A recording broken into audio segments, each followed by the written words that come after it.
we're done with the third, fourth place match. And I'm sitting right next to the third place winner here in Detroit. Of course, this coverage is brought to you by Alienware, PowerofEvil.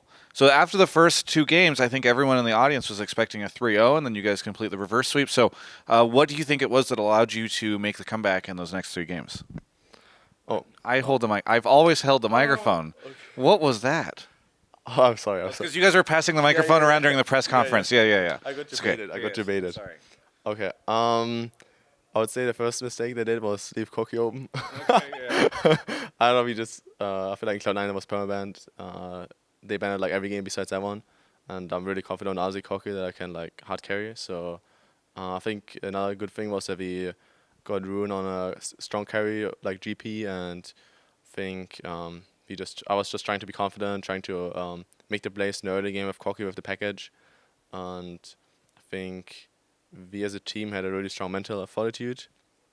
I feel like we all like mostly veterans, so I think after the second game, everyone was just saying like guys, like we can still win this, like we shouldn't worry about it. I think before the first game, I just told everyone as well that like what we should look out for, what we should not stress about, like don't be like nervous if we're like losing, like don't be like panicking, energetic, just like be normal, and if you just play like in scrims, we win.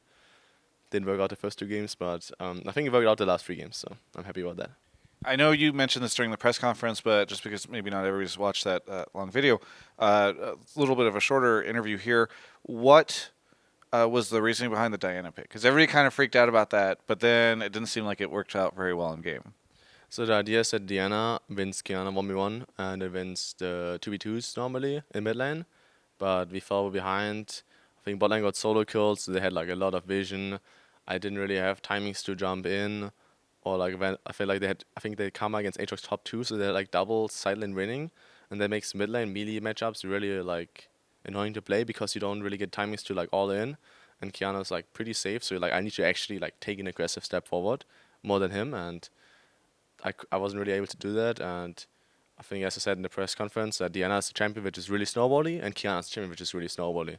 It's like whoever gets like 2-3 kills just completely rolls over the other champion. Like you get 2 kills as Diana in this matchup, Kiana can't play the lane anymore. If she steps up for 1 second, she's just dead, and pretty much it's sadly the other way around as well. So it's like we took a risk, I think, taking it, and we had other options too. It just worked out quite okay, I would say, in scrims. So we decided to go for it, and yeah, it didn't really work out. But I'm confident of like still having that matchup in my repertoire. Now, what was it like playing against Clutch? Because I think a lot of people now feel as though they're kind of this explosive team that'll just kind of go at you. They've got a lot of players who can maybe pop off or have a really solid game. So what was it like for you taking them to the fifth game? I felt like after the first 2 games, I feel like I had a really, really good insight on how they want to play and how they kind of interact and how they like want to play. And I felt like, so they played the Victor in the third game, and I just told the team after the third game, guys, like we play Victor, I play Victor myself, and I was like, guys, like Victor is so garbage in this series. Like no one, like no team should play it. It's just like there's so many team fights, you can't really get your upgrades, you can't farm. Like mages in general are not that good in this series. The only reason we could play a mage in the 4th game, in my opinion, was because we 5-picked it, and we did this drop strategy to give, I think, Min and me the better matchup. So yeah, I just said like try to like pick assassins, try to get better matchups against them, try to do this drop strategy because we practiced it a lot, and I'm really confident in like calling when to go where and just like how to swap and when to swap. And I think you could see that clearly in the 5th game that I just like they got the right lanes. I just pushed it anyway, ran mid, didn't really care about my lane, just ran mid, pushed out, ran top lane, we killed Karma. I feel like they didn't really know how to like what to do against this strategy, and I'm really happy about like level 6 play as well. I was calling like I'm gonna push top, we're gonna tower dive mid and everyone be ready, like it's gonna be on this wave, and I just felt like I think it was like level 7 onwards, they just gave up on swapping against us, and they were just like, okay, we're just gonna be just stuck in these lanes, and I feel like that's exactly what we wanted. Like we wanted to have these lanes, we got these lanes, and I feel like they were just clueless what to do. Now, the next question I wanted to ask you, because I think a lot of people are going to start speculating now. We know who the first 2 teams are. So what does the path look like for you in becoming that 3rd team to go to Worlds? Well, it's probably going to look like FlyQuest versus Clutch Gaming, which is Clutch Gaming should be able to win, and then it's gonna be us against Clutch Gaming, and I feel like the winner of that series should win against TSM, unless TSM pulls something out like really crazy or like they improve a lot. Out of my experience, they didn't do it that hard, and like they just don't look like a really strong team. They're not really. I feel like they don't really have like a color, like a team style.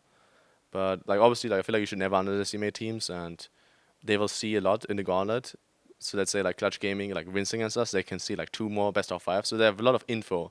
So maybe they can use that. But yeah, I think we're just gonna practice hard. We're gonna try like new picks. We're gonna like practice new picks because I think that's important for gauntlet that you have like multiple, like a deeper champion pool than usual because there's like back on back best of 5. So I think there's one best of 5, and then I think it's the next day where you play instantly again.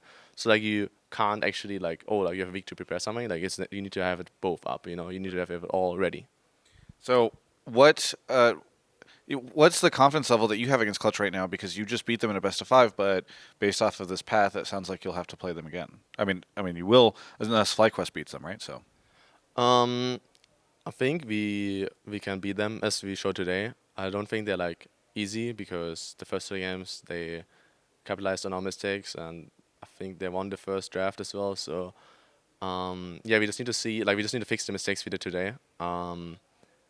Improve on our weaknesses, and Clutch Gaming is just a really unique team with Huni playing all these like really annoying champions in top lanes. So yeah, I think it's just gonna be on us to like play on our strengths, play with whatever we got is best, and out of my experience, that normally works out. And I think if you kind of just try to adapt what other teams are doing, normally that's like not that good because other teams are like normally like already further like ahead of that, and maybe like players are better on these champions anyway. So it's like I think it's just good to play your own style and know what you're strong of.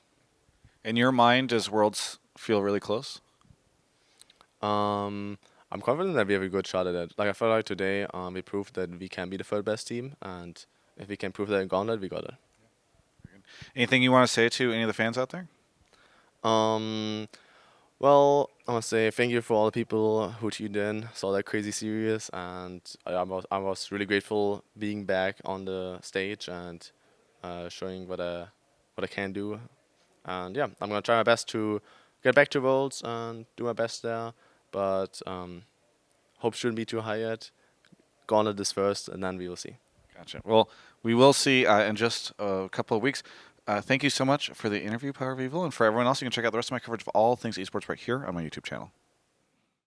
Thanks so much for watching that interview. I hope you really enjoyed it. Detroit has been sick. Brodin did not film any B-roll here. He's not good at his job. But unfortunately, so you can't see what it's like. But I promise you, it's been fantastic. And again, it wouldn't be possible without Alienware sending me out here. They're also sending Brodin and I to Seattle. Maybe he'll actually get some B-roll of that. Because we're going to be going to PAX this coming weekend, doing some TFT stuff there at their booth. So be sure to drop by if you're in the area, and stay tuned for some really cool stuff coming from them around Intel Gamer Days in just a short time. They're going to have some cool deals. I can't tell you yet because I don't know, but I've heard they're going to be really cool.